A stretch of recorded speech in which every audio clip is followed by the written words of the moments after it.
Hello, everyone. This past Sunday, Priscilla here spoke on the subject of women who led in the Bible, and it was a great sermon. And we're now sitting down with you again to talk a little bit more about one of the passages that you brought up in your sermon. Yeah? Yes, thank you. Yeah, no worries. What passage was it?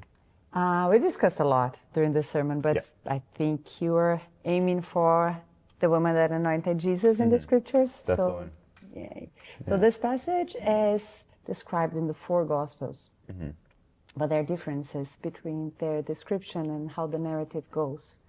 Matthew and Mark, they have quite a similar description of the passage, saying that it was an alabaster flask, and there was an anonymous woman anointing Jesus. They were 2 days before the Passover in a specific place, the home of Simeon, the leper in Bethany. As in Luke and John, there are more differences. For instance, in the Gospel of John, the woman is named Mary, the sister of Lazarus, and Martha. They were at their home 6 days before the Passover. In the Gospel of Luke, the woman is also anonymous, and it's earlier in Jesus' ministry.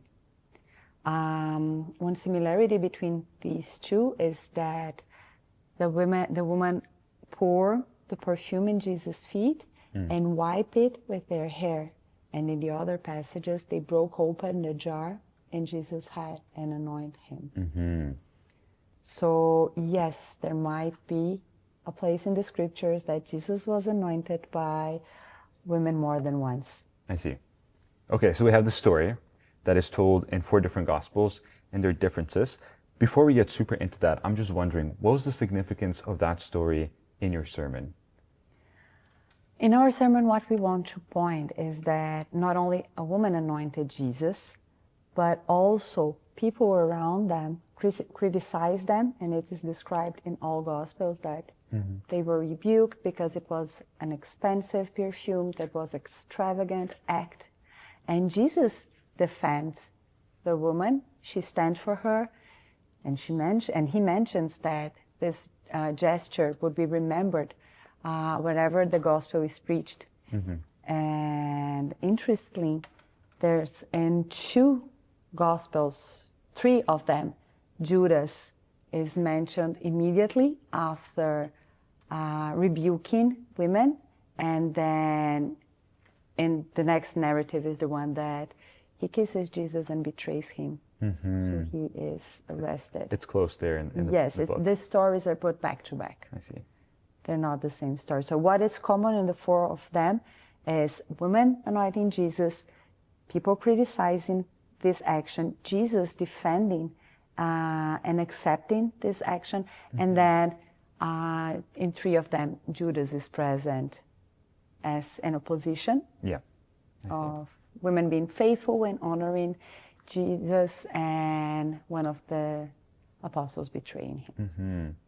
And something that you brought up in your sermon, which I thought was very significant, is that within the when you're comparing the 4 Gospels, not every story is present in every Gospel, but this story is present in all 4 Gospels. So yeah, what's the meaning of that? Well, I wish I knew Okay.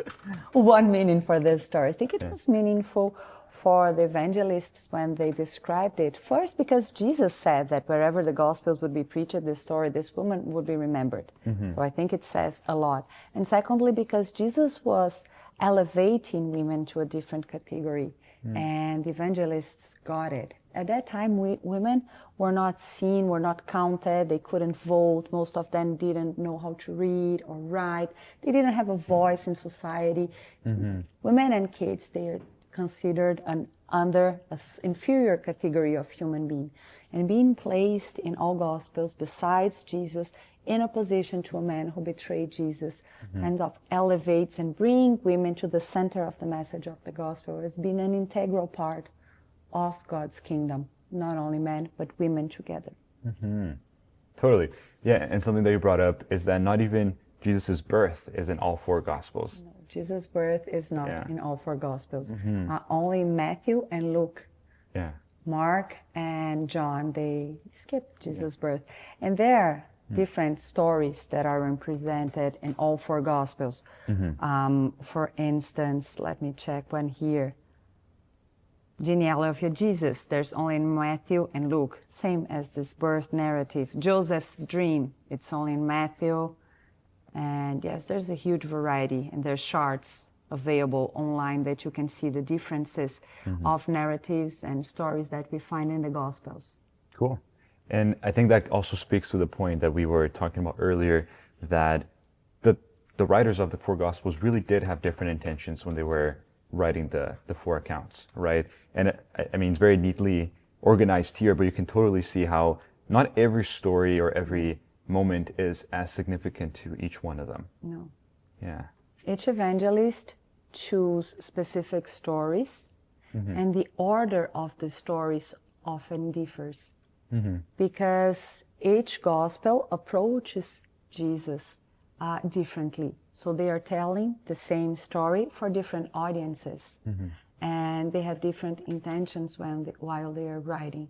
It's like when you look at a diamond, and it has plenty of different facets. I see. So each gospel should be seen or read as a different facet, giving the same Jesus, the same Lord, different aspects of his character, of his relationship with people and with God. But it's the same unified thing. They're just different aspects. And it shouldn't be a reason for us to get concerned, but to know that there's always more to learn and to grow. Yeah. And we were having a discussion before this, about the subject that we're exploring right now. And I thought that it was a very meaningful conversation, because you have these stories that it's in all four Gospels, and then it creates that discussion of like, what exactly does it mean? Was Jesus anointed more than once? Did this thing happen more than once? Like, what's happening here? And through that, we're talking about Jesus, and we're talking about his character, and what Jesus said about this act that she did being talked about wherever the gospel is spoken of is true even right now as we talk about it. Yeah, I think it's fantastic. I think there's not one takeaway from this story. There are plenty of them. Matters that women were included at the center of the gospel. All right. And I think this is a big takeaway. Not saying that women but men, women and men were taken as centerpiece in the story, in the narrative of the gospel. All right. Well, thank you, Priscilla. Just one more question before we go. Out of the four accounts, do you have one that personally speaks to you, or that you just find more, interesting than the other ones, perhaps? I think so. I think Luke's account, when it mentions clearly that there's a sinful woman, because despite of her sins and acknowledging her sins, Jesus accepted her gift, her heart, her faith, her love, and he didn't hide it. He accepted it, and he elevated her in him because of her love for him, not because of her past or for abilities or anything she had done, but because she demonstrated love for Jesus, and it's all that takes for us to be loved and accepted by him. I see. All right. Well, thank you so much, Priscilla. We have a couple of links that we use for this conversation, and we're going to be putting them in the description if you want to check it out. I hope you guys enjoyed this discussion. Thank you. Thanks. Bye.